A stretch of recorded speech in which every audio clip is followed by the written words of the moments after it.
girls, children of all ages, welcome to our sports show. WWE presents Extreme Rules, a Monday Night Raw exclusive network special. We have 6 big matches, I guess you would call them. I don't know. I mean, it's an RI card. First match, we have a mixed tag match. We have Noam Dar and Alicia Fox versus Rich Swann and Sasha Banks.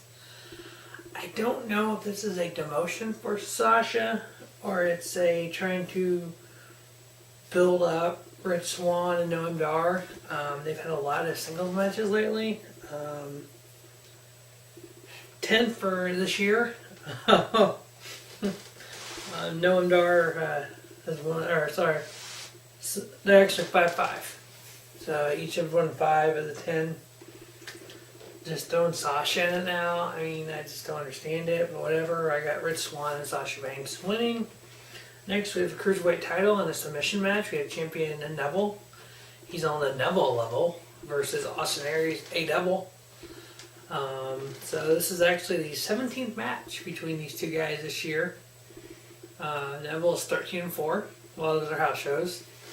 Neville's held the title now 126 days. He beat Aries at WrestleMania and at Payback. Whenever Neville does drop the Cruiserweight title, it'll most likely be to Aries. I'm picking Aries, Aries to win here. I think eventually Neville will be on to the United Kingdom division. So I got Austin Aries winning by submission over Neville. Next, we have the Intercontinental title. If Ambrose loses, he gets DQ'd. Ambrose gets DQ'd, he loses the title.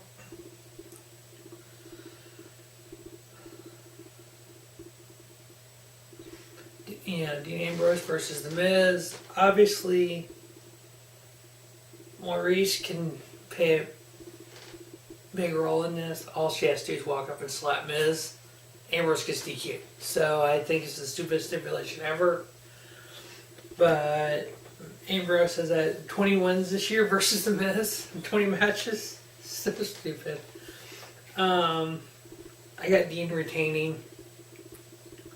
I think Maurice will do that, but the ref will catch on and the ref will kick her out. But I have Dean Ambrose retaining the Intercontinental title. Next, we have the Raw Women's title with a kendo stick on a pole match. We might as well have another Vince Russo. It's the Vince Russo original. A kendo stick on a pole. Anything on a pole is Russo original. I mean, hell, we could have a midget masturbating in a trash can on a pole. Fuck.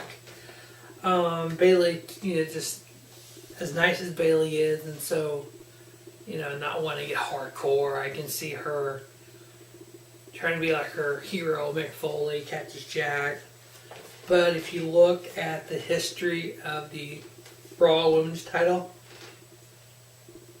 Alexa Bliss beat Bayley at Payback, and then she's beat her at 3 house shows. Typically, every other title every other title change is either Raw or pay-per-view. And with the last change being a Payback, I think the next change will be on a Raw. If you follow the history of the title. So, I see Alexa Bliss winning here at Extreme Rules. And then Bayley getting a rematch on Raw for some funky happening at the end, and then Bayley winning on Raw. That's my call. So I got Alexa Bliss retaining at Extreme Rules. Next, we have the Hardy Boys putting their tag titles on the line in a steel cage match versus Sheamus and Cesaro. Just a lot of cluster hell going on here. Obviously, the Hardys coming in and winning at WrestleMania. The Hardys defending their titles at Payback versus Sheamus and Cesaro. Jeff Hardy beating Sheamus twice on Raw. Jeff Hardy beat Sheamus and Cesaro. And then Matt beat Sheamus twice on Raw. Now, the unique thing about this is, the Hardys, come Sunday, will be 65 days run as tag team champions. The Hardys' last tag title run in WWE was 63 days. The one before that was 6, 14, 14, 28, and 26. When Anderson and Gallows held the title, they held the titles for 63 days. Don't know if all those numbers mean a hell of beans, but I have Cesaro and Sheamus finally winning and beating the Hardys. And going on to Great Balls of Fire. Alright, Fatal 5-Way. Number 1 contender, Extreme Rules match. Obviously the number 1 contender for the world title shot, or universal title shot at Great Balls of Fire versus Brock Lesnar.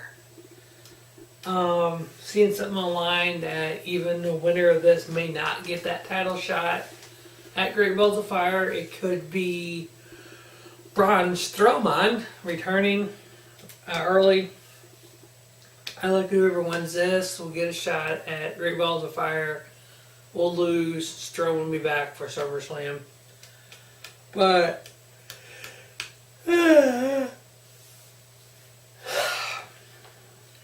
unless WWE wants to do it early for some weird reason, it makes no sense to do it early.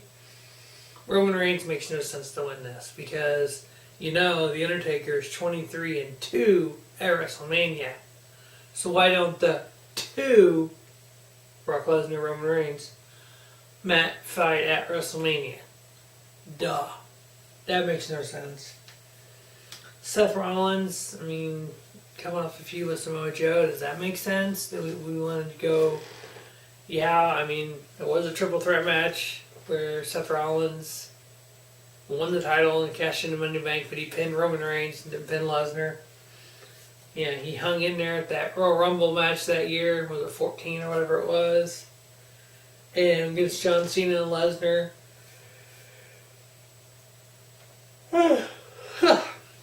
Does Finn Balor make sense? Not really. Bray Wyatt, Samoa Joe.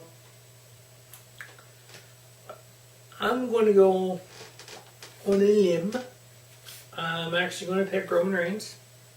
I think it'll end up being some type of triple threat match or something. I don't think it'll be 1-on-1.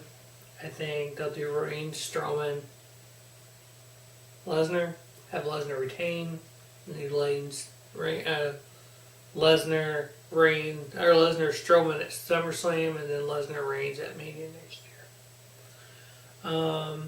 Going on a limb, just, you know, hey, I'm going to pick this guy. I could see Bray Wyatt. I can see a Bray Wyatt-Lesnar match. I think it would be intriguing. So that'll wrap up the 2017 WWE Extreme Rules Network Special Preview. As always, thanks for watching the Robert Sports Show. Don't just have a great night. Have a spiffy night. Robert Sports Show, your YouTube leader, sports channel content.